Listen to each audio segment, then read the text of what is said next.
Punjabi radio USA ਸੁਣ ਰਹੇ ਸਾਰੇ ਹੀ ਮਾਣਯੋਗ ਅਤੇ ਸਤਿਕਾਰਤ ਸਰੋਤਿਆਂ ਨੂੰ ਬਹੁਤ ਹੀ ਪਿਆਰ ਸਤਿਕਾਰ ਸਹਿਤ ਦੋਨੋਂ ਜੋੜ ਕੇ ਨਿੱਘੀ ਜਿਹੀ ਸਤਿ ਸ੍ਰੀ ਅਕਾਲ ਸਭ ਨੂੰ ਜੀ ਨੂੰ ਆਖਦੇ ਹਾਂ। ਸੋ ਤੇ ਪ੍ਰੋਗਰਾਮ ਖਬਰ ਤੇ ਨਜ਼ਰ ਦੇ ਵਿੱਚ ਆਪ ਸਭ ਦਾ ਨਿੱਘਾ ਸਵਾਗਤ ਹੈ। ਮੇਰੇ ਨਾਲ ਜੁੜ ਚੁੱਕੇ ਨੇ ਮਿੰਟੂ ਗੁਰਸਰੀਆ ਜੀ। ਮਿੰਟੂ ਜੀ ਆਇਆਂ ਨੂੰ ਸਵਾਗਤ ਹੈ। ਸਤਿ ਸ਼੍ਰੀ ਅਕਾਲ ਜੀ।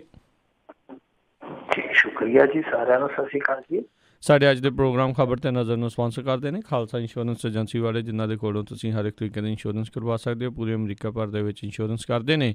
ਇੰਸ਼ੋਰੈਂਸ ਬਾਰੇ ਪਤਾ ਕਰਨ ਲਈ ਕਾਲ ਕਰੋ ਨੰਬਰ 408 272 2500 ਦੇ ਉੱਤੇ। ਇਸ ਦੇ ਨਾਲ Krishan Dhanota Yuba City, Satpal Singh Tracy, Jassi Gill plumbing ਵਾਲੇ, Bakersfield, Major Singh Fresno, GN tyre and ਲੂਵਰ, ਜਿਨ੍ਹਾਂ ਕੋਲ ਤੁਸੀਂ truck wash, oil change, air ਬ੍ਰੇਕਾਂ ਦਾ ਕੰਮ ਕਰਵਾ ਸਕਦੇ ਹੋ। ਨਵੇਂ ਪੁਰਾਣੇ ਟਾਇਰ ਵਾਜਿਬ ਕੀਮਤਾਂ 'ਤੇ ਖਰੀਦ ਸਕਦੇ ਹੋ। ਹੋਰ ਜਾਣਕਾਰੀ ਲਈ ਕਾਲ ਨੰਬਰ ਸਹੂਲਤਾਂ 209 277 0113। ਨਾਲ ਹੀ ਸ਼ਿਕਾਗੋ ਪੀਜ਼ਾ ਵਿਦ ਟਵਿਸਟ ਵਾਲੇ, ਜਿਨ੍ਹਾਂ ਕੋਲ ਤੁਸੀਂ ਹਰ ਤਰ੍ਹਾਂ ਦਾ veg, non veg, Indian style pizza order ਕਰ ਸਕਦੇ ਹੋ। ਪੀਜ਼ਾ ਆਰਡਰ ਕਰਨ ਦੇ ਲਈ ਲੋਕੇਸ਼ਨ ਦੀ ਜਾਣਕਾਰੀ ਲਈ ਵੈਬਸਾਈਟ ਵਿਜ਼ਿਟ ਕਰੋ chicagopizzatwist.com। ਹੋਰ ਅਤੇ 15% ਡਿਸਕਾਊਂਟ ਦੇ ਲਈ ਕੂਪਨ ਕੋਡ 1313 ਦਾ ਇਸਤੇਮਾਲ ਕਰ ਸਕਦੇ ਹੋ। ਅਤੇ West cost truck driving school ਵਾਲੇ, ਜਿਹੜੇ ਕਿ ਤੁਹਾਨੂੰ ਟਰੱਕ ਦਾ ਲਾਇਸੈਂਸ ਬਹੁਤ ਹੀ ਵਧੀਆ ਸਿਖਲਾਈ ਦੇ ਕੇ ਲੈਣ ਦੇ ਵਿੱਚ ਸਹਾਇਤਾ ਕਰਦੇ ਨੇ। ਹੋਰ ਜਾਣਕਾਰੀ ਲਈ ਕਾਲ ਅਜੀਤ ਅਟਵਾਲ 559 374 45 41 ਦੇ ਉੱਤੇ। ਇਹਨਾਂ ਸਾਰਿਆਂ ਦਾ ਬਹੁਤ ਬਹੁਤ ਧੰਨਵਾਦ। ਜੇਕਰ ਤੁਸੀਂ ਜਾਂ ਕੋਈ ਹੋਰ ਕਾਰੋਬਾਰ ਇਸ ਪ੍ਰੋਗਰਾਮ ਨੂੰ ਸਪਾਂਸਰ ਕਰਨਾ ਚਾਹੁੰਦੇ ਹੋ, ਸੰਪਰਕ ਕਰੋ ਨੰਬਰ 408 722 7698 ਦੇ ਉੱਤੇ। ਗੱਲਬਾਤ ਦਾ ਸਿਲਸਿਲਾ ਮਿੰਟੂ ਜੀ ਸ਼ੁਰੂ ਕਰਦੇ ਹਾਂ। ਕਹਿੰਦੇ ਕਰਨਾਟਕ ਦੇ ਵਿੱਚ ਸਿਆਸੀ ਨਾਟਕ ਜਾਰੀ ਹੈ। ਕਾਂਗਰਸੀ ਵਿਧਾਇਕ ਨੇ ਸਾਥੀ ਦਾ ਸਿਰ ਪਾੜਿਆ। ਸ਼ੁਕਰ ਕਰੋ ਸਿਰ ਪਾੜਿਆ, ਲੱਤ ਨਹੀਂ ਤੋੜ ਦਿੱਤੀ। ਮੁੜ ਕੇ ਉਹ ਸੰਸਦ ਦੇ ਵਿੱਚ ਚੜ੍ਹਦਾ ਕਿੱਦਾਂ, ਪੌੜੀਆਂ ਕਿੱਦਾਂ ਚੜ੍ਹਦਾ। ਕਰਨਾਟਕ ਦਾ ਨਾ ਹੀ ਕਰਨਾਟਕ ਆ ਤੇ ਨਾਟਕ ਉੱਥੇ ਖੂਬ ਚੱਲਣ ਡਿਆ। ਇਹ ਜਿਹੜਾ ਮਾਮਲਾ ਆ, ਇਹ ਅਸਲ ਦੇ ਵਿੱਚ ਦੋ ਕਾਂਗਰਸੀ ਵਿਧਾਇਕ ਆਪੋ ਵਿੱਚ ਦੀ ਲੜੇ ਆ। ਉੱਥੇ ਇੱਕ ਹੈਗਾ JN ਗਣੇਸ਼, ਉਹਨੇ ਚੱਕ ਕੇ ਤੇ ਆਨੰਦ ਸਿੰਘ ਦੇ ਸਿਰ ਦੇ ਵਿੱਚ ਬੋਤਲ ਕੱਢ ਮਾਰੀ ਆ ਤੇ ਬੋਤਲ ਨੇ ਖੂਨ ਕੱਢ ਮਾਰਿਆ। ਤਾਂ ਦੋਵੇਂ ਲਹੂ ਲੁਹਾਣ ਆ, ਇੱਕ ਦੂਜੇ ਦੇ ਇਹਨਾਂ ਨੇ ਚੰਗੇ ਥੱਪੜ ਵੀ ਪਾਇਆ। ਕਹਿੰਦਾ ਭਾਵ ਇਹੋ ਹੀ ਆ ਕਿ ਕਰਨਾਟਕ ਦੇ ਵਿੱਚ ਬਹੁਤ ਕੁਛ ਇਹੋ ਜਿਹਾ ਚੱਲਦਾ ਪਿਆ ਜਿਹੜਾ ਕਿ ਸੰਕੇਤ ਕਰਦਾ, ਸੰਕੇਤ ਹੀ ਨਹੀਂ ਮੈਂ ਤਾਂ ਕਹੂੰਗਾ ਕਿ ਪ੍ਰਮਾਣਿਤ ਕਰਦਾ ਹੈ ਕਿ ਉੱਥੇ ਮਾਮਲਾ ਅੰਦਰ ਖਾਤੇ ਕਾਂਗਰਸ ਦੇ ਝਗੜੇ ਦਾ। ਕਿਉਂਕਿ ਦੇਖੋ ਇਹ ਕਹਿੰਦੇ ਆ ਕਿ ਭਾਜਪਾ ਸਾਡੀ ਸਰਕਾਰ ਡੇਗਣ ਨੂੰ ਫਿਰਦੀ ਆ, ਭਾਜਪਾ ਇਹ ਕਰਦੀ ਆ, ਭਾਜਪਾ ਉਹ ਕਰਦੀ ਆ। ਭਾਜਪਾ ਅਸਲ 'ਚ ਉੱਥੇ ਦਾਲ ਆਉਣ ਨੂੰ ਫਿਰਦੀ ਆ। ਭਾਜਪਾ ਇਸ ਵਿਰਾਸਤ ਦੇ ਵਿੱਚ ਆ, ਜੇ ਸਰਕਾਰ ਆਪਣੇ ਆਪ ਡਿੱਗਦੀ ਆ ਤੇ ਅਸੀਂ ਇੱਥੇ ਆਪਦੀ ਸਰਕਾਰ ਭਾਵੇਂ ਨਾ ਵੀ ਬਣਾਈਏ, ਰਾਸ਼ਟਰਪਤੀ ਰਾਜ ਲਾ ਲਈਏ, ਤੇ ਘੱਟੋ ਘੱਟ ਕਰਨਾਟਕ ਦੇ ਵਿੱਚ ਕਾਂਗਰਸ ਜਿਹੜੀ ਆ ਸਰਕਾਰੀ ਮਸ਼ੀਨਰੀ ਨਾ ਵਰਤੋ। ਤਾਂ ਇਹ ਦਾਲ ਉਹਨੂੰ ਜ਼ਰੂਰ ਫਿਰਦੇ ਆ, ਪਰ ਸਰਕਾਰ ਇਹ ਦੇਖ ਕੇ ਬਣਾ ਲੈਣਗੇ। ਮੇਰੇ ਖਿਆਲ ਦੇ ਨਾਲ ਮੈਨੂੰ ਜਿਹੜਾ ਲੱਗਦਾ ਐਡਾ ਵੱਡਾ ਰਿਸਕ ਨਹੀਂ ਲੈਣਗੇ, ਕਿਉਂਕਿ ਇਹਦਾ ਗਲਤ ਮੈਸੇਜ ਵੀ ਚੱਲ ਸਕਦਾ। ਤਾਂ ਇਹ ਆਪੋ ਵਿੱਚ ਦੀ ਲੜਦੇ ਪਏ। ਲੜਨ ਦਾ ਵੀ ਉੱਥੇ ਇੱਕ ਕਾਰਨ ਹੈ। ਜਿੱਦਾਂ ਤੇ ਪੰਜਾਬ ਦੇ ਵਿੱਚ ਕਈ ਧੜੇ ਆ ਕਾਂਗਰਸੀਆਂ ਦੇ, ਉੱਥੇ ਵੀ ਕਈ ਧੜੇ ਆ। ਸਿੱਧਾ ਰਮਈਆ ਹੈ, DK ਸ਼ਿਵ ਕੁਮਾਰ ਆ, ਇਹਨਾਂ ਦੇ ਧੜਿਆਂ ਨੂੰ ਉੱਥੇ ਕਿਤੇ ਨਾ ਕਿਤੇ ਸਰਕਾਰ ਦੇ ਵਿੱਚ ਮਲਾਈ ਖਾਣ ਦਾ ਮੌਕਾ ਨਹੀਂ ਮਿਲਦਾ ਪਿਆ। ਇਸ ਕਰਕੇ ਇਹ ਸਾਰਾ ਕੁਛ ਹੈ ਜਿਹੜਾ ਉਹ ਇੱਥੋਂ ਤੱਕ ਪਹੁੰਚ ਗਿਆ ਕਿ ਕਦੇ ਖਰੀਦੋ ਫਰੋਖਤ ਦੇ ਦੋਸ਼ ਔਰ ਕਦੇ ਇੱਕ ਦੂਜੇ ਦੇ ਸਿਰ ਪਾੜੇ ਜਾ ਰਹੇ। ਕਹਿਣ ਦਾ ਮਤਲਬ ਇਹੋ ਆ ਕਿ ਕਾਂਗਰਸ ਦਾ ਅੰਦਰੂਨੀ ਕਲੇਸ਼ ਆ ਜਿਹੜਾ ਅਸਲ ਦੇ ਵਿੱਚ ਸਭ ਤੋਂ ਵੱਡੀ ਸਮੱਸਿਆ ਇਹੋ ਆ, ਜਿੱਥੋਂ ਅੱਗੇ ਕਈ ਸਮੱਸਿਆਵਾਂ ਜਿਹੜੀਆਂ ਨਿਕਲਦੀਆਂ ਪਈਆਂ। ਜੀ ਜੀ ਜੀ। ਅਗਲੀ ਆਪਾਂ ਮਿੰਟੂ ਜੀ ਖਬਰ 'ਤੇ ਨਜ਼ਰ ਮਾਰਦੇ। ਕਹਿੰਦੇ ਖਹਿਰਾ ਦੀ ਵਿਧਾਇਕੀ ਰੱਦ ਕਰਨ ਦੀ ਪ੍ਰਕਿਰਿਆ ਸ਼ੁਰੂ। ਬਿਲਕੁਲ ਲੱਗਦਾ ਹੈ ਕਿ ਭਲੱਥ ਦੀ ਚੋਣ ਜਿਹੜੀ ਆ ਉਹ ਆ ਜਾਣੀ ਆ ਜਾਊਗੀ। ਕਿਉਂਕਿ ਤੁਹਾਨੂੰ ਯਾਦ ਹੋਣਾ ਕਿ ਇੱਥੇ ਇੱਕ ਨੌਜਵਾਨ ਨੇ ਜਾ ਕੇ ਇੱਕ ਪਟੀਸ਼ਨ ਦਾਇਰ ਕਰ ਦਿੱਤੀ ਸੀ, ਜਾਂ ਕਹਿ ਲਈਏ ਕਿ ਇੱਕ ਸ਼ਿਕਾਇਤ ਦਰਜ ਕਰ ਦਿੱਤੀ ਸੀ ਕਿ ਇਹਨੂੰ ਬਰਖਾਸਤ ਕੀਤਾ ਜਾਵੇ, ਕਿਉਂਕਿ ਇਹਨੇ ਜਿਹੜੀ ਆਪਣੀ ਪਾਰਟੀ ਸੀ ਉਹਦੀ ਪ੍ਰਾਇਮਰੀ ਮੈਂਬਰਸ਼ਿਪ ਛੱਡ ਦਿੱਤੀ ਆ। ਤਾਂ ਇਹ ਇੱਕ ਲਾਅ ਆ, ਇੱਕ ਕਾਨੂੰਨ ਆ, ਜਿੱਦਾਂ ਜਨਤਕ ਨੁਮਾਇੰਦਗੀ ਕਾਨੂੰਨ ਆ। ਤਾਂ ਉਹਦੇ ਵਿੱਚ ਕੀ ਪ੍ਰਬੰਧ ਨੇ ਕਿ ਜੇ ਮੰਨ ਲਓ ਇਸ ਤਰ੍ਹਾਂ ਦੀ ਕੋਈ ਪਰਿਸਥਿਤੀ ਬਣਦੀ ਆ ਜਿੱਦਾਂ ਸੁਖਪਾਲ ਖਹਿਰੇ ਦੇ ਮਾਮਲੇ 'ਚ, ਤਾਂ ਉਹਦੇ ਹਲਕੇ ਦਾ ਕੋਈ ਵੀ ਵੋਟਰ, ਮਤਲਬ ਕਿ ਉਹਦੇ ਹਲਕੇ ਦਾ ਹੋਣਾ ਚਾਹੀਦਾ, ਕੋਈ ਵੀ ਵੋਟਰ ਜਾ ਕੇ, ਜਿੱਦਾਂ ਹੁਣ ਇਹਨਾਂ ਨੇ ਬਹੁਤ ਲੇਟ ਜਾ ਕੇ ਉੱਥੇ ਇਹਦੀ ਸਿਫਾਰਿਸ਼ ਕੀਤੀ ਹੈ ਕਿ ਇਹਦੀ ਮੈਂਬਰਸ਼ਿਪ ਰੱਦ ਕਰ ਦਿਓ ਆਪ ਵਾਲਿਆਂ ਨੇ, ਜਦਕਿ ਉਹਨਾਂ ਨੇ ਪਹਿਲਾਂ ਕਰ ਦਿੱਤੀ, ਕੋਈ ਸਿਮਰਨਜੀਤ ਸਿੰਘ ਸ਼ਾਇਦ ਮੁੰਡਾ ਦਾ ਨਾਮ। ਤਾਂ ਇਹ ਇੱਕ ਪ੍ਰਬੰਧ ਕੀਤਾ ਗਿਆ ਕਾਨੂੰਨ ਦੇ ਵਿੱਚ ਕਿ ਕੋਈ ਵੀ ਉਸ ਹਲਕੇ ਦਾ ਵੋਟਰ ਇਸ ਨੌਬਤ ਦੇ ਵਿੱਚ ਜਾ ਕੇ ਉੱਥੇ ਸ਼ਿਕਾਇਤ ਕਰ ਸਕਦਾ ਸਪੀਕਰ ਨੂੰ ਕਿ ਇਹਦੀ ਮੈਂਬਰਸ਼ਿਪ ਰੱਦ ਕਰ ਦਿੱਤੀ ਜਾਵੇ। ਤਾਂ ਇਹਨਾਂ ਨੇ ਹੁਣ ਜਿਹੜਾ ਇਹਨਾਂ ਦਾ ਭਾਰਤ ਦੇ ਸੰਵਿਧਾਨ ਦਾ 10ਵਾਂ ਸ਼ਡਿਊਲ ਆ, ਉਹਦੇ ਤਹਿਤ ਕਾਰਵਾਈ ਸ਼ੁਰੂ ਕਰ ਦਿੱਤੀ ਹੈ। ਤਾਂ ਆਉਣ ਵਾਲੇ ਦਿਨਾਂ ਦੇ ਵਿੱਚ ਮੈਨੂੰ ਲੱਗਦਾ ਕਿ ਭਲਾਖਾ ਦੀ ਜਿਹੜੀ ਚੋਣ ਆ ਉਹ ਲੋਕ ਸਭਾ ਦੀਆਂ ਚੋਣਾਂ ਦੇ ਨਾਲ ਹੀ ਆ ਜਾਣ, ਤੇ ਫਿਰ ਪਤਾ ਲੱਗ ਜੂਗਾ ਕਿ ਜਿਵੇਂ ਆਂਦੇ ਹੁੰਦੇ ਨਾ ਪੰਜਾਬੀ ਕਿ ਉਹ ਕਿਸੇ ਨੇ ਉਹ ਆਖਿਆ ਸੀਗਾ ਕਿ ਨਾਈਆ ਵਾਲ ਕਿੱਡੇ ਕਿੱਡੇ, ਤੇ ਉਹ ਕਹਿੰਦਾ ਹੈਗਾ ਝੱਟ ਕੋ ਬਸ ਇੰਤਜ਼ਾਰ ਕਰ ਤੇਰੀ ਝੋਲੀ 'ਚ ਹੀ ਆ ਨਿਕਣੇ ਆ। ਤਾਂ ਇੱਥੇ ਜੋ ਰਜਮਾਇਸ਼ ਜਿਹੜੀ ਚੱਲਦੀ ਪਈ ਆ ਉਹ ਸ਼ਾਇਦ ਮੇਰੇ ਖਿਆਲ ਦੇ ਨਾਲ ਬਹੁਤ ਲੰਮਾ ਸਮਾਂ ਇੰਤਜ਼ਾਰ ਨਹੀਂ ਕਰਾਊ, ਥੋੜੇ ਦਿਨਾਂ ਤੱਕ ਪਤਾ ਲੱਗ ਜੂਗਾ ਕਿ ਕੌਣ ਕਿੰਨੇ ਪਾਣੀ 'ਚ ਆ। ਜੀ ਜੀ ਬਿਲਕੁਲ ਬਿਲਕੁਲ। ਸੋ ਬੀਬੀ ਜਗੀਰ ਕੌਰ ਵੀ ਖੁਸ਼ ਹੋ ਰਹੀ ਹੋਣੀ ਆ ਵੀ ਨਾਲ ਦੇ ਨਾਲ ਜੇ ਉਹਨੂੰ ਮੌਕਾ ਮਿਲੂਗਾ ਖਹਿਰੇ ਦੇ ਖਿਲਾਫ ਲੜਨ ਦਾ। ਹਾਂ ਬਿਲਕੁਲ ਬਿਲਕੁਲ। ਔਰ ਜੇ ਮੰਨ ਲਓ ਸੁਖਪਾਲ ਖਹਿਰਾ ਉੱਥੇ ਚੋਣ ਲੜਦਾ ਜਾ ਕੇ ਤੇ ਇੱਕ ਪਾਸੇ ਲੋਕ ਸਭਾ ਦੀ ਚੋਣ ਲੜਦਾ, ਇਹਦਾ ਤੇ ਬੜਾ ਹਾਸੋ ਨਾ ਜਿਹਾ ਕੰਮ ਹੋ ਜਾਊਗਾ ਨਾ। ਇੱਕ ਪਾਸੇ ਲੋਕ ਸਭਾ ਦਾ ਇਲੈਕਸ਼ਨ ਆ ਗਿਆ, ਜੇ ਮੰਨ ਲਓ ਨਾਲ ਆ ਜਾਂਦੀ ਉਪ ਚੋਣ ਤੇ ਉਧਰ ਵੀ ਹੋ ਜਾਂਦਾ, ਕਿਹੜੇ ਪਾਸੇ ਜਾਊਗਾ? ਇਹ ਵੀ ਇੱਕ ਬਹੁਤ ਵੱਡੀ ਉਲਝਣ ਹੋਣੀ ਆ ਕਿ ਲੋਕ ਸਭਾ ਛੱਡੂਗਾ ਕਿ ਉੱਥੇ ਭਲੱਖ ਦੀ ਸੀਟ ਛੱਡੂਗਾ। ਜੇ ਭਲੱਖ ਦੀ ਸੀਟ ਛੱਡਦਾ ਤਾਂ ਵੀ ਬੜੀ ਨਮੋਸ਼ੀ ਹੋਣੀ ਹੈ ਰਾਜਸਥਾਨ ਦੀ, ਲੋਕੀ ਆਖਣਗੇ ਭੱਜ ਗਿਆ। ਬਿਲਕੁਲ। ਤੇ ਨਾਲੇ ਪਿਛਲੇ ਦੀ ਵੀ ਸਭ ਨੂੰ ਪਤਾ ਹੈ ਵੀ ਜਦੋਂ ਆਮ ਆਦਮੀ ਪਾਰਟੀ ਲਈ ਇਲੈਕਸ਼ਨਾਂ ਹੋਈਆਂ ਸੀ ਤੇ ਖਹਿਰਾ ਹੁਣੀ ਆਪਣੇ ਹਲਕੇ ਦੇ ਵਿੱਚ ਹੀ ਰਹੇ ਸੀ, ਉਹਨਾਂ ਨੇ ਬਹੁਤੇ ਪੰਜਾਬ ਦੇ ਵਿੱਚ ਜਿਹੜੀਆਂ ਫੇਰੀਆਂ ਨਹੀਂ ਸੀ ਲਾਈਆਂ, ਉੱਥੇ ਵੀ ਉਹਨਾਂ ਨੇ ਖਿੱਚ ਕੇ ਹੀ ਮਸਾਂ ਹੀ ਕਹਿ ਲਓ ਵੀ ਪੂਰਾ ਜ਼ੋਰ ਲਾ ਕੇ ਫਿਰ ਜਿੱਤ ਪ੍ਰਾਪਤ ਹੋਈ ਸੀ। ਬਿਲਕੁਲ, ਕਿਉਂਕਿ 2 ਵਾਰੀ ਲਗਾਤਾਰ ਹਾਰ ਮਿਲ ਗਈ ਸੀ, ਹੈਟ੍ਰਿਕ ਵੱਜ ਜਾਣੀ ਸੀ। ਇਹਨੂੰ ਪਤਾ ਸੀਗਾ ਕਿ ਜੇ ਮੈਂ ਐਤਕੀ ਵੀ ਆ ਗਿਆ ਤਾਂ ਮੇਰਾ ਕੈਰੀਅਰ ਹੈ ਜਿਹੜਾ ਉਹ ਬਿਲਕੁਲ ਜਿਵੇਂ ਕਹਿ ਲਈਏ ਕਿ ਪਤਾਲ 'ਚ ਚਲੇ ਜਾਣਾ। ਤਾਂ ਇਹੀ ਕਾਰਨ ਸੀਗਾ ਕਿ ਭਲੱਖ ਦੇ ਵਿੱਚ ਬਹੁਤ ਜ਼ੋਰ ਲਾਇਆ ਸੁਖਪਾਲ ਖਹਿਰੇ ਨੇ, ਪਰ ਉਹ ਨੌਬਤ ਜਲਦੀ ਫੇਰ ਆ ਗਈ ਆ, ਉਹ ਹਾਲਾਤ ਫਿਰ ਬਣ ਗਏ। ਜੀ ਜੀ ਬਿਲਕੁਲ। ਅਗਲੀ ਜਿਹੜੀ ਆਪਾਂ ਮਿੰਟੂ ਜੀ ਖਬਰ ਦੇ ਉੱਤੇ ਨਜ਼ਰ ਮਾਰਦੇ ਹਾਂ, ਪੁਲਿਸ ਦੇ ਜਿਹੜੇ ਜਵਾਨਾਂ ਲਈ ਹਫ਼ਤਾਵਾਰੀ ਛੁੱਟੀ ਲਾਗੂ ਕਰਨੀ ਔਖੀ। ਦੇਖੋ ਇਹਨਾਂ ਨੇ ਥੋੜੇ ਦਿਨ ਪਹਿਲਾਂ ਇਹ ਇੱਕ ਓਪੀਨੀਅਨ ਬਣਾਉਣ ਦਾ ਯਤਨ ਕੀਤਾ ਸੀਗਾ ਕਿ ਕਿਉਂ ਨਾ ਆਪਾਂ ਹਫ਼ਤਾਵਾਰੀ ਛੁੱਟੀ ਹੈ ਜਿਹੜੀ ਉਹ ਪੁਲਿਸ ਵਾਲਿਆਂ ਨੂੰ ਦਈਏ। ਤੇ ਹੁਣ ਜਿਹੜੇ ਇਹਨਾਂ ਦੇ ਵਧੀਕ ਇੰਚਾਰਜ ਆ ਜਿਹੜੇ DGP MK ਤਿਵਾੜੀ ਪ੍ਰਸ਼ਾਸਕੀ ਮਾਮਲਿਆਂ ਦੇ ਵੈਸੇ ਵਧੀਕ ਇੰਚਾਰਜ ਆ, ਉਹ ਕਹਿੰਦੇ ਆ ਕਿ ਕੰਮ ਕਰਨ ਨਾਲ ਸੰਬੰਧਿਤ ਕਾਰਜਵਿਧੀਆਂ ਦੀਆਂ ਵਾਧਾ ਘਾਟਾ ਬਾਰੇ ਵਿਚਾਰ ਕੀਤਾ ਜਾ ਰਿਹਾ ਤੇ ਇਹ ਜਿਹੜੀ ਪੁਲਿਸ ਦੀ 24 ਘੰਟੇ ਵਾਲੀ ਡਿਊਟੀ ਹੈ, ਇਹਦੇ ਪ੍ਰਭਾਵ ਹੈ ਜਿਹੜੇ ਉਹਨਾਂ ਨੂੰ ਅੱਖੋਂ ਪਰੋਖੇ ਨਹੀਂ ਕੀਤਾ ਜਾ ਸਕਦਾ ਜਿਸ ਤਰ੍ਹਾਂ ਦੇ ਓਪੀਨੀਅਨ ਮਿਲ ਰਹੇ ਆ। ਉਹ ਕਹਿੰਦੇ ਕਿ ਵੀਕਲੀ ਆਫਿਸ ਜਿਹਨੂੰ ਆਪਾਂ ਹਫ਼ਤਾਵਾਰੀ ਛੁੱਟੀ ਕਹਿੰਦੇ ਆ ਕਿ ਇਹ ਵਿਹਾਰਕ ਨਹੀਂ ਹੋਣਗੇ ਪੁਲਿਸ ਪ੍ਰਬੰਧਨ ਦੇ ਵਿੱਚ, ਕਿਉਂਕਿ ਇਹ ਪ੍ਰਣਾਲੀ ਲਾਗੂ ਹੋਣ ਨਾਲ ਸੂਬੇ ਦੇ 88,000 ਜਵਾਨਾਂ ਤੇ ਅਧਿਕਾਰੀਆਂ ਵਿੱਚੋਂ ਰੋਜ਼ਾਨਾ ਲਗਭਗ 13,000 ਜਣੇ ਜਿਹੜੇ ਆ ਉਹ ਛੁੱਟੀ ਤੇ ਜਾਣਗੇ ਤੇ ਇਹਦੇ ਨਾਲ ਇੱਕ ਬਹੁਤ ਵੱਡੀ ਸਮੱਸਿਆ ਹੋਊਗੀ। ਨਫਰੀ ਦੀ ਤਾਂ ਪਹਿਲਾਂ ਹੀ ਆਪਾਂ ਨੂੰ ਪਤਾ ਹੀ ਆ ਕਿ ਸਮੱਸਿਆ ਇੱਕ ਰਹਿੰਦੀ ਆ।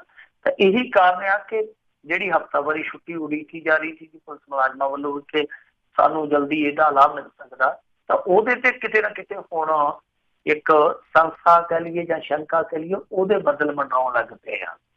ਤਾਂ ਇਹਦੇ ਵਿੱਚ ਇੱਕ ਚੀਜ਼ ਜਿਹੜੀ ਉਹ ਵੇਖਣ ਵਾਲੀ ਆ ਕਿ ਫਰਲੋ ਵਾਲਾ ਸਿਸਟਮ ਆਪਾਂ ਨੂੰ ਪਤਾ ਹੀ ਆ, ਫਰਲੋ ਵਾਲਾ ਨਹੀਂ ਫਰਲੋ ਚੱਲਦੀ ਆ ਜਿਹੜੀ, ਕਿ ਉਹਦੇ ਵਿੱਚ ਕਿਸੇ ਨਾ ਕਿਸੇ ਤਰੀਕੇ ਨਾਲ ਛੁੱਟੀ ਹੈ ਜਿਹੜੀ ਉਹ ਐਡਜਸਟ ਕਰ ਲਈ ਜਾਂਦੀ ਆ। ਪਰ ਇੱਕ ਚੀਜ਼ ਜਿਹੜੀ ਆ ਉਹ ਵੀ ਸਾਫ਼ ਆ, ਜਿਹੜੀ ਦੂਸਰੀ ਆ ਉਹ ਇਹ ਆ ਕਿ ਜਿਹੜੇ ਇਹ ਪੁਲਿਸ ਦੇ ਜਵਾਨ ਆ, ਇਸ ਤਰ੍ਹਾਂ ਦੇ ਬਹੁਤ ਮੌਕੇ ਆਉਂਦੇ ਇਹਨਾਂ ਦੇ ਕੈਰੀਅਰ ਦੇ ਵਿੱਚ ਜਦੋਂ ਇਹਨਾਂ ਦੇ ਘਰਾਂ 'ਚ ਸਮਾਗਮ ਹੁੰਦੇ ਆ, ਜਦੋਂ ਇਹਨਾਂ ਦੀ ਨਿੱਜੀ ਜ਼ਿੰਦਗੀ 'ਚ ਕੁਛ ਇਸ ਤਰ੍ਹਾਂ ਦੇ ਕਾਰਵਾਰ ਹੁੰਦੇ ਆ ਜਿਨ੍ਹਾਂ ਨੂੰ ਛੱਡਣਾ ਜਿਹੜਾ ਉਹ ਆਮ ਬੰਦੇ ਦੇ ਵਾਸਤੇ ਗੱਲ ਨਹੀਂ ਹੁੰਦੀ, ਉਦੋਂ ਵੀ ਛੁੱਟੀ ਨਹੀਂ ਮਿਲਦੀ। ਤਾਂ ਫਰਲੋ ਨਾਲ ਹੀ ਕੰਮ ਚੱਲਦਾ। ਇਹ ਜਿਹੜਾ ਕਿਤੇ ਨਾ ਕਿਤੇ ਜਿਹੜਾ ਕੰਮ ਦਾ ਅਨਿਸ਼ਚਿਤ ਬੋਝ ਆ, ਕੋਈ ਸੀਮਾ ਹੀ ਨਹੀਂ, ਨਿਸ਼ਚਿਤ ਹੀ ਨਹੀਂ ਹੈ ਕਿ ਕਿੰਨਾ ਕੰਮ ਕਰਨਾ।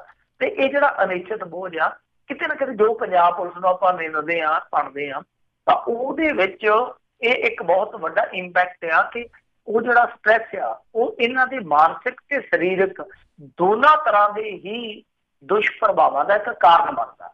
ਤਾਂ ਮੇਰੇ ਖਿਆਲ ਦੇ ਨਾਲ ਇਹ ਓਪੀਨੀਅਨ ਤੇ ਬੇਸ਼ੱਕ ਬਣਦਾ ਪਿਆ ਕਿ ਹਫ਼ਤਾਵਾਰੀ ਛੁੱਟੀ ਜਿਹੜੀ ਦੇਣੀ ਸੰਭਵ ਨਹੀਂ, ਪਰ ਇਹ ਵੀ ਵੇਖਣਾ ਪਊਗਾ ਕਿ ਇਹਦੇ ਨੁਕਸਾਨ ਜਿਹੜੇ ਆ ਉਹ ਪੁਲਿਸ ਫੋਰਸ ਨੂੰ ਕਿੰਨੇ ਹੁੰਦੇ ਪਏ ਆ।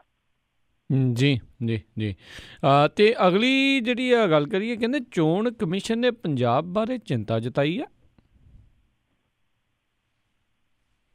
ਮਿੰਟੂ ਜੀ ਤੁਹਾਡੀ ਆਵਾਜ਼ ਕੱਟ ਗਈ ਹੈ ਜੀ।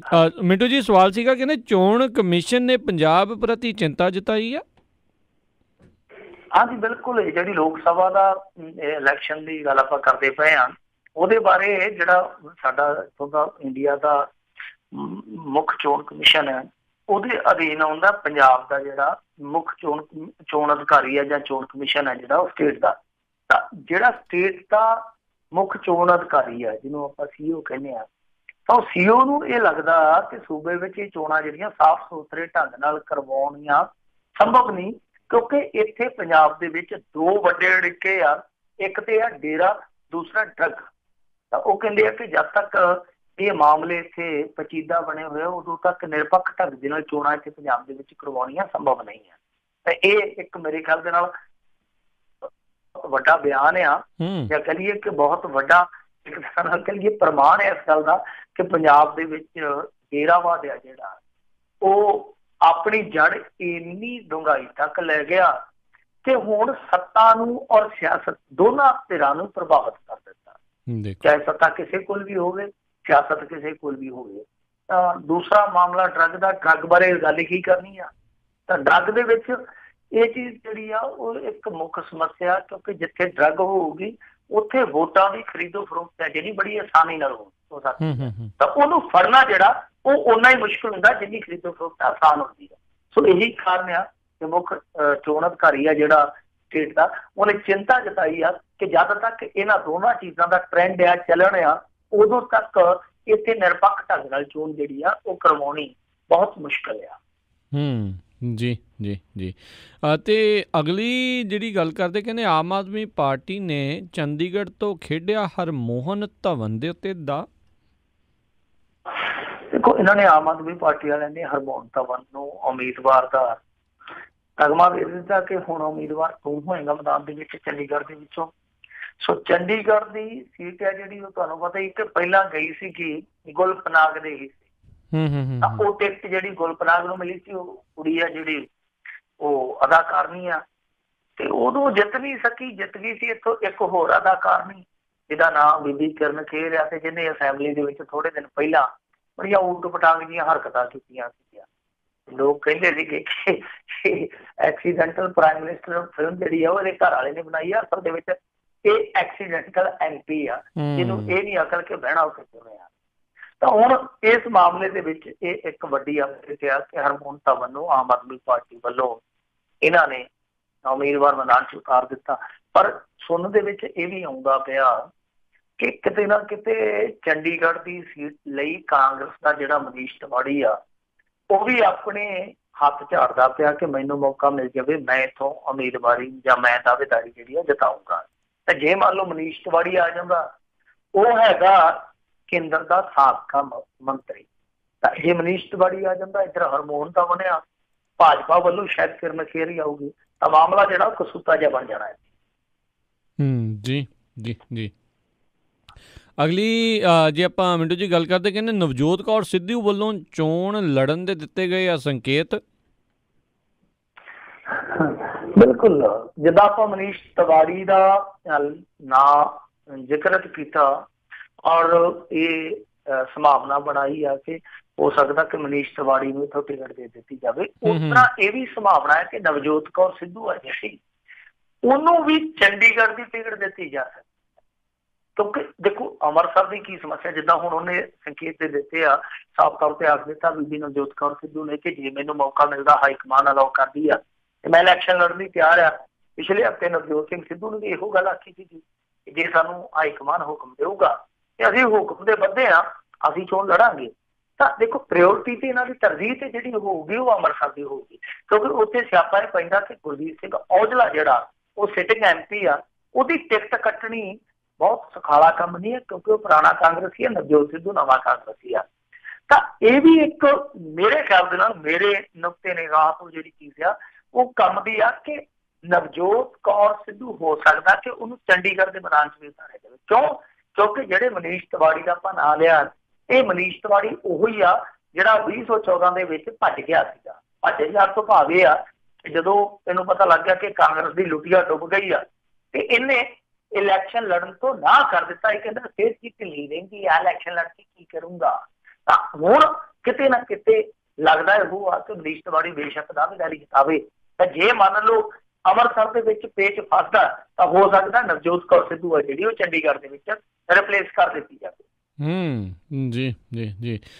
ਕਾਂਗਰਸੀ ਨੇਤਾ ਨੇ ਕੀਤੀ ਹੋਸ਼ੀ ਕਰਤੂਤ, ਵਿਧਾਇਕ ਨੇ ਵੀ ਕਹਿੰਦੇ ਮਾੜੀ ਕੀਤੀ। ਦੇਖੋ ਇਹ ਮਾਮਲਾ ਜਿਹੜਾ ਉਹ ਹੁਸ਼ਿਆਰਪੁਰ ਜ਼ਿਲ੍ਹੇ ਦੇ ਨਾਲ ਜੁੜਿਆ। ਉੱਥੇ ਦੱਸਦੇ ਆ ਕਿ ਇੱਕ ਕਾਂਗਰਸੀ ਜਿਹੜਾ ਵਿਧਾਇਕ ਸੀਗਾ, ਉਹਦਾ ਖਾਸ ਬੰਦਾ, ਉਹ ਡਰਾਈਵਿੰਗ ਸਕੂਲ ਜਿਹੜਾ ਉਹ ਚਲਾਉਂਦਾ ਸੀਗਾ।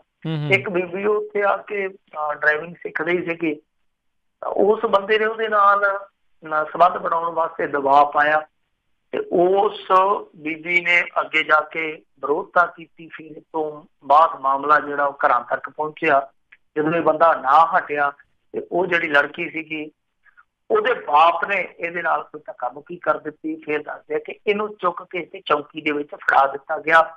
ਤੇ ਜਦੋਂ ਉਸ ਪੀੜਤਾ ਨੇ MLA ਨੂੰ ਕਿਹਾ ਕਿ ਭਾਈ ਸਾਡਾ ਕੀ ਕਸੂਰ ਹੈ ਕਿ ਮੈਂ ਧੱਕੇ ਦਾ ਸ਼ਿਕਾਰ ਹੋਈ ਹਾਂ, ਉਲਟਾ ਜੇ ਵਿਰੋਧਤਾ ਕੀਤੀ ਹੈ ਤੇ ਮੇਰੇ ਬਾਪ ਨੂੰ ਬੰਨ੍ਹ ਕੇ ਇਹਨਾਂ ਨੇ ਚੌਂਕੀ ਦੇ ਵਿੱਚ ਬਿਠਾ ਲਿਆ, ਤਾਂ ਉਲਟਾ ਕਹਿੰਦੇ ਆ ਕਿ ਜਿਹੜਾ ਸੰਗਤ ਸਿੰਘ ਗਿੱਲ ਦੀਆਂ MLA ਹਾਲਾਤ ਉਹਨੇ ਇਸ ਚੀਜ਼ ਨੂੰ ਡਿਨਾਈ ਕੀਤਾ। ਉਹ ਕਹਿੰਦਾ ਕਿ ਲੜਕੀ ਝੂਠ ਬੋਲਦੀ ਆ, ਪਰ ਲੜਕੀ ਦਾ ਕਹਿਣਾ ਕਿ ਜਦੋਂ ਮੈਂ MLA ਨੂੰ ਸ਼ਿਕਾਇਤ ਕੀਤੀ, MLA ਕਹਿੰਦਾ ਕਿ ਮਾਮਲਾ ਬੜਾ ਮੋਟਾ ਛੇੜਛਾੜ ਦਾ ਹੀ ਹੈ, ਤੇਰਾ ਕਿਹੜਾ ਰੇਪ ਹੋਇਆ, ਰਾਜੀਨਾਮਾ ਕਰ ਲਾ। ਤਾਂ ਇਹ ਮਾਮਲਾ ਇਸ ਕਰਕੇ ਚਰਚਿਤ ਹੋਇਆ ਪਿਆ ਕਿ ਇੱਕ ਜਨਤਾ ਦਾ ਚੁਣਿਆ ਹੋਇਆ ਨੁਮਾਇੰਦਾ ਜਨਤਾ ਦੇ ਇੱਕ ਹਿੱਸੇ ਨੂੰ, ਯਾਨੀ ਜਿਹੜਾ ਪੀੜਤ ਪਰਿਵਾਰ ਆ, ਉਹਨੂੰ ਕਿਸ ਤਰ੍ਹਾਂ ਦਾ ਜਵਾਬ ਦੇ ਰਿਹਾ। ਤਾਂ ਹੁਣ ਪਤਾ ਨਹੀਂ ਕੌਣ ਸੱਚਾ ਕੌਣ ਝੂਠਾ, ਪਰ ਇਸ ਹੋਛੀ ਹਰਕਤ ਦੀ ਚਾਰੇ ਪਾਸੇ ਨਿਖੇਧੀ ਹੋਣ ਡਈ ਆ। ਜੀ ਜੀ ਜੀ ਜੀ ਤੇ ਅਗਲੀ ਜਿਹੜੀ ਗੱਲ ਕਰਦੇ, ਕਹਿੰਦੇ ਪੰਥ ਵਿੱਚੋਂ ਸ਼ੇਕਿਆਂ ਦੀ ਜਲਦੀ ਹੋ ਸਕਦੀ ਹੈ ਵਾਪਸੀ, ਕੀ ਇਹ ਮਸਲਾ ਹੈ? ਦੇਖੋ ਇਹ ਨਾ ਅਕਾਲ ਤਖਤ ਦੇ ਕਾਰਜਕਾਰੀ ਜਥੇਦਾਰ ਜਿਹੜੇ ਗਿਆਨੀ ਹਰਪ੍ਰੀਤ ਸਿੰਘ ਜੀ, ਉਹਨਾਂ ਨੇ ਇਹ ਕਿਹਾ ਕਿ 550ਵਾਂ ਜਿਹੜਾ ਆ ਰਿਹਾ ਪ੍ਰਕਾਸ਼ ਪੁਰਬ ਬਾਬੇ ਨਾਨਕ ਦਾ ਜੀ, ਇਸ ਮੌਕੇ ਤੇ ਕੌਮ ਨੂੰ ਇਕਜੁੱਟ ਕਰਨਾ ਬਹੁਤ ਲਾਜ਼ਮੀ ਹੈ। ਔਰ ਦੂਜੀ ਚੀਜ਼ ਇਹ ਆ ਕਿ ਜਿਹੜੇ ਪੰਥ ਚੋਂ ਛੇਕੇ ਹੋਏ ਲੋਕ ਆ, ਜੇ ਉਹ ਮੰਨ ਲਓ ਖਿਮਾ ਯਾਚਨਾ ਕਰਦੇ ਗੁਰੂ ਦੀ ਹਜ਼ੂਰੀ ਦੇ ਵਿੱਚ ਅਕਾਲ ਤਖਤ ਤੇ ਪੇਸ਼ ਹੁੰਦੇ ਆ, ਤੇ ਉਹਨਾਂ ਨੂੰ ਵਾਪਸ ਪੰਥ ਦੇ ਵਿੱਚ ਲਿਆ ਜਾਊਗਾ, ਕਿਉਂਕਿ ਮੌਕਾ ਜਿਹੜਾ ਬੜਾ ਦੁਰਲੱਭ ਆ। ਤਾਂ ਇਹਦੇ ਵਿੱਚ ਹੁਣ ਜੇ ਨਾ ਆਪਾਂ ਦੇਖੀਏ ਬਹੁਤ ਵੱਡੇ ਨਾਂ ਹੋਣਗੇ, ਪਰ ਮੈਨੂੰ ਜਿੰਨੇ ਕੋਈ ਯਾਦ ਆ ਪ੍ਰੋਫੈਸਰ ਦਰਸ਼ਨ ਸਿੰਘ ਆ, ਹਰਜਿੰਦਰ ਸਿੰਘ ਦਲਗੀਰ ਆ, ਸੁੱਚਾ ਸਿੰਘ ਲੰਗਾ ਆ, ਜਾਂ ਚੱਡਾ ਸਾਹਿਬ ਆ, ਜਿਹੜੇ ਕਿ ਪੰਥ ਚੋਂ ਛੇਕੇ ਗਏ ਆ। ਤਾਂ ਇਹੋ ਜਿਹੇ ਨਾਂ ਆ ਜਿਹੜੇ ਇਸ ਫਹਿਰਿਸਤ ਦੇ ਵਿੱਚ ਆਉਂਦੇ। ਹੁਣ ਉਹ ਮਾਫੀ ਮੰਗਣਗੇ ਆ ਕੇ ਜਾਂ ਨਹੀਂ ਆਉਣਗੇ, ਇਹ ਵੀ ਇੱਕ ਬਹੁਤ ਵੱਡਾ ਸਵਾਲ ਹੈ। ਇਹਨਾਂ ਨੇ ਹੁਣ ਪੇਸ਼ਕਸ਼ ਕਰ ਦਿੱਤੀ ਆ, ਪਰ ਹਰਜਿੰਦਰ ਸਿੰਘ ਦਲਗੀਰ ਉਹ ਬੰਦਾ ਜਿਹਨੇ ਹਾਈ ਕੋਰਟ ਦੇ ਵਿੱਚ ਕੇਸ ਕੀਤਾ ਹੋਇਆ ਜਥੇਦਾਰਾਂ ਦੀ ਨਿਯੁਕਤੀ ਨੂੰ ਲੈ ਕੇ, ਜਾਂ ਜਥੇਦਾਰਾਂ ਵੱਲੋਂ ਜਿਹੜੇ ਛੇਕਾ ਛਕਾਈ ਕੀਤੀ ਜਾਂਦੀ ਇਸ ਚੀਜ਼ ਨੂੰ ਲੈ ਕੇ। ਤਾਂ ਇਹ ਇੱਕ ਬਹੁਤ ਵੱਡਾ ਸਵਾਲ ਹੈ ਕਿ ਕੀ ਇਸ ਪੇਸ਼ਕਸ਼ ਨੂੰ ਇਹ ਲੋਕ ਪ੍ਰਵਾਨ ਕਰਨਗੇ। ਔਰ ਦੂਜੀ ਚੀਜ਼ ਇਹ ਵੀ ਆ, ਕੁਛ ਲੋਕ ਸ਼ੱਕ ਜਤਾ ਰਹੇ ਆ ਕਿ ਕਿਤੇ ਜਿੱਦਾਂ ਹੁਣ ਲੰਗਾ ਆ ਜਾਂ ਚੱਡਾ, ਇਹਨਾਂ ਲੋਕਾਂ ਨੂੰ ਪੰਥ ਦੇ ਵਿੱਚ ਸ਼ਾਮਲ ਕਰਨ ਵਾਸਤੇ ਤੇ ਸਾਰੀ ਗੋਂਦ ਨਹੀਂ ਹੁੰਦੀ ਜਾ ਰਹੀ। ਇਹ ਇੱਕ ਸ਼ੱਕ, ਇਹ ਇੱਕ ਸਵਾਲ ਜਿਹੜਾ ਬਣਿਆ ਰਹੂਗਾ। ਪਰ ਇੱਕ ਪੇਸ਼ਕਸ਼ ਬਹੁਤ ਵੱਡੀ ਆ। ਹੁਣ ਦੇਖਦੇ ਆ ਕਿ ਜਿਹੜੇ ਲੋਕ ਪੰਥ ਤੋਂ ਛੇਕੇ ਗਏ ਆ, ਉਹ ਅੱਗੋਂ ਕਿਸ ਤਰ੍ਹਾਂ ਰਿਸਪੌਂਡ ਕਰਦੇ ਆ। ਜੀ ਜੀ ਜੀ ਮਿੰਟੂ ਜੀ, ਬਹੁਤ ਬਹੁਤ ਤੁਹਾਡਾ ਧੰਨਵਾਦ ਕਰਦੇ ਹਾਂ, ਤੁਸੀਂ ਸਾਡੇ ਨਾਲ ਜੁੜੇ, ਇਹਨਾਂ ਖਬਰਾਂ ਬਾਰੇ ਸਾਨੂੰ ਜਿਹੜੀਆਂ ਜਾਣਕਾਰੀ ਦਿੱਤੀਆਂ। ਅਗਲੀ ਵਾਰ ਤੱਕ ਲਈ ਬੜੀ ਮਿਹਰਬਾਨੀ, ਪਿਆਰ ਭਰੀ ਸਤਿ ਸ਼੍ਰੀ ਅਕਾਲ ਜੀ। ਸ਼ੁਕਰੀਆ ਜੀ, ਸਾਰਿਆਂ ਨੂੰ ਸਤਿ ਸ਼੍ਰੀ ਅਕਾਲ। ਮੈਂ ਥੋੜਾ ਜਿਹਾ ਬਾਹਰ ਸੀਗਾ ਜੀ, ਇਸੇ ਕਰਕੇ ਨਾ ਡਿਸਟਰਬੈਂਸ ਵੀ ਆਉਂਦੀ ਹੋਣੀ ਹੈ। ਸ਼ੁਕਰੀਆ ਜੀ, ਧੰਨਵਾਦ, ਮਿਹਰਬਾਨੀ ਜੀ। ਤੇ ਸਰੋਤਿਓ, ਇੱਥੇ ਸਾਡਾ ਅੱਜ ਦਾ ਇਹ ਪ੍ਰੋਗਰਾਮ ਸਮਾਪਤ ਹੈ। ਮਿਲਦੇ ਹਾਂ ਅਗਲੀ ਵਾਰ, ਉਦੋਂ ਤੱਕ ਲਈ ਮੇਰੇ ਵੱਲੋਂ ਵੀ ਪਿਆਰ ਭਰੀ ਨਿੱਘੀ ਸਤਿ ਸ਼੍ਰੀ ਅਕਾਲ। ਜਿਉਂਦੇ ਵਾਸਤੇ ਰਹੋ, ਹੱਸਦੇ ਖੇਲਦੇ ਰਹੋ, ਸੁਣਦੇ ਰਹੋ ਪੰਜਾਬੀ ਰੇਡੀਓ USA।